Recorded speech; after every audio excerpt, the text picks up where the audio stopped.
What is your life? You are a mist that appears for a little while and then vanishes. We live as though tomorrow is promised, but Scripture whispers another truth. Your life is a vapor, a breath, a passing cloud. Look at the morning mist.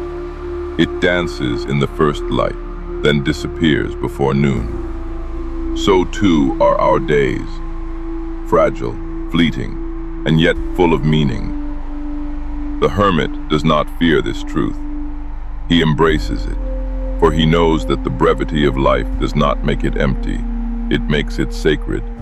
To understand that you are but a mist is not to despair.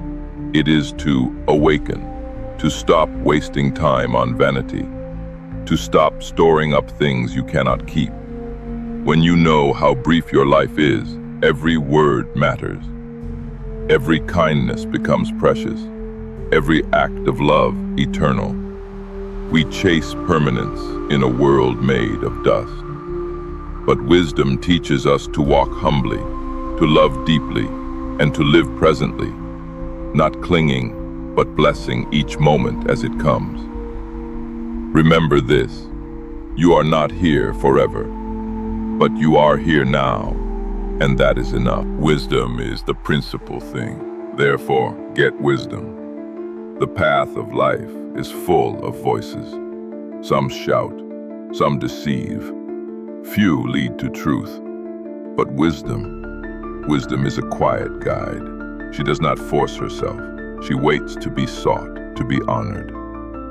The monk has walked long in silence to find her, not in the marketplace, not in the temple's wealth, but in the stillness of the heart.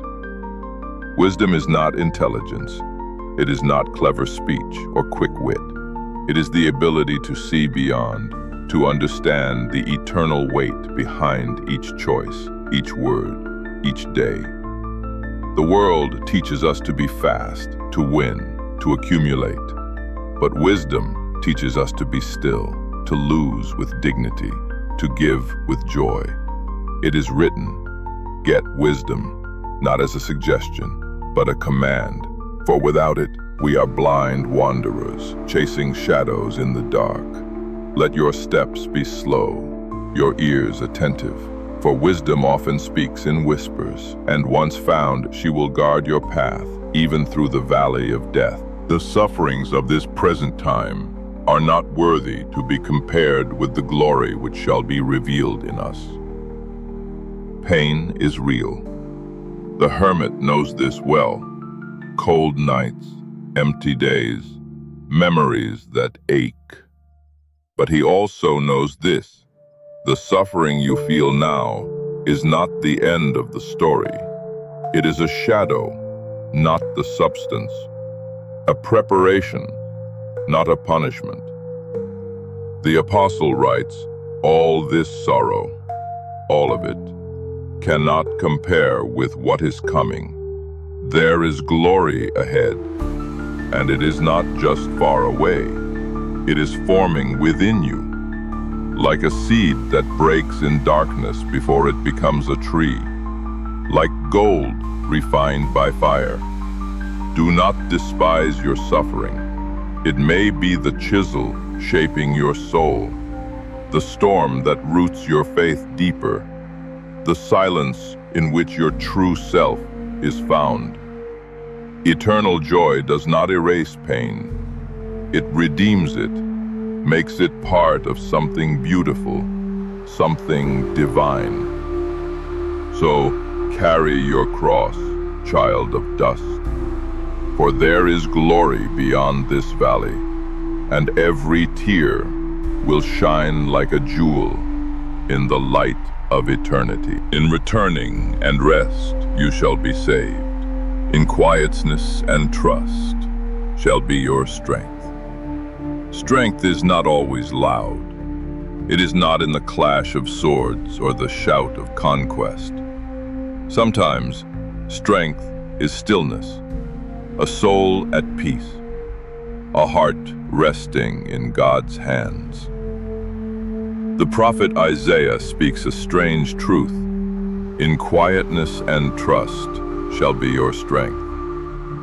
The world runs, the monk waits. The world shouts, he listens.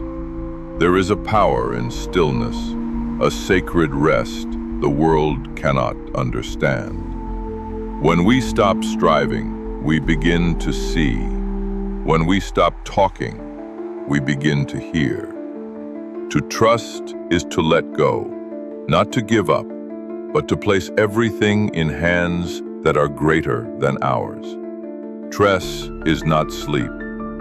It is knowing you are held, that you do not have to earn love, fight for value, or build your own salvation. Come back to the quiet, to the soft whisper of the Spirit, to the place where your strength is not your own, but flows like a river from the heart of God. You will wipe away every tear from their eyes. There is a promise, a final comfort, a day beyond days. The monk carries this hope in silence, like a glowing ember in his chest, that one day all things will be made new, every wound healed, every sorrow turned to song. He walks among ruins, but his eyes are lifted to a city not built by hands, a place where tears are no more, and death is swallowed by light. He will wipe every tear, not a metaphor, not a dream. A hand will reach tender and true, and erase what pain has written on your face. This world is fading, its beauty, yes, but also its sorrow. And when all is said and done, when every breath has passed, the one who made you will gather you into his peace. Hold this hope in the night when it feels far, in the silence when prayers echo back, in the grief when all you can do is weep, because he has seen your tears and he remembers them, and one day they will be no more.